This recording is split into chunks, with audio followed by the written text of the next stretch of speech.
Enfim, hoje viemos visitar o Recanto das Nascentes Divinas. Mais uma aventura e mais um local para se conhecer.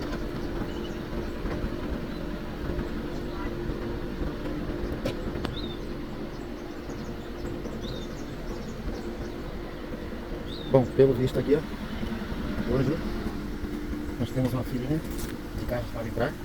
Eu queria falar com a anfitriã do local, mas ela deve estar bem ocupada, é a dona Eliane. Vou deixar ela atender o pessoal. Queria conversar com ela para vocês conhecê-la, né? Mas tá ali a dona Eliane atendendo.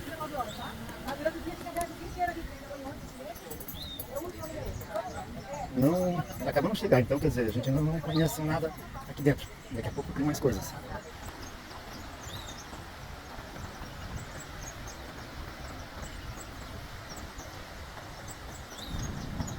Esse recanto ele fica no meio de um vale, olha só, cercado de montanhas.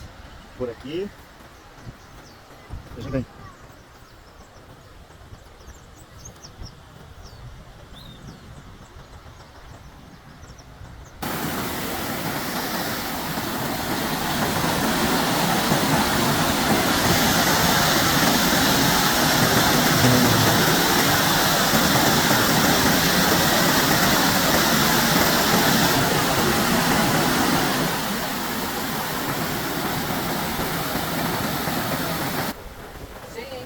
A cachoeira que dá pra Nascentes Divinas é linda.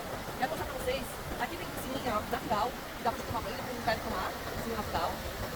Olha só que legal. Tem vídeo todo do banho. Vamos poder aqui. E agora, nós vamos lá conhecer a cachoeira. Bora lá? Gente, agora nós vamos pegar a trilha. Eu ia até a cachoeira menor.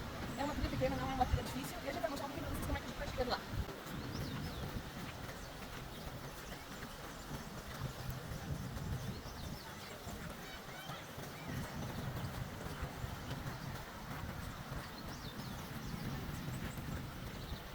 A cachoeira grande está interditada. Parece que está interditada, eles falaram, porque uma jovem caiu lá da cachoeira. Mas depois a gente vai tentar chegar pelo menos até onde está o ponto interditado.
Da cachoeira. É um pedaço bem tranquilo, tanto que o cenário dele, dando também. Nós temos a ferrovia. E agora a gente vai mostrar pra vocês aqui. Foi caminho na região muito. Peguei a boa.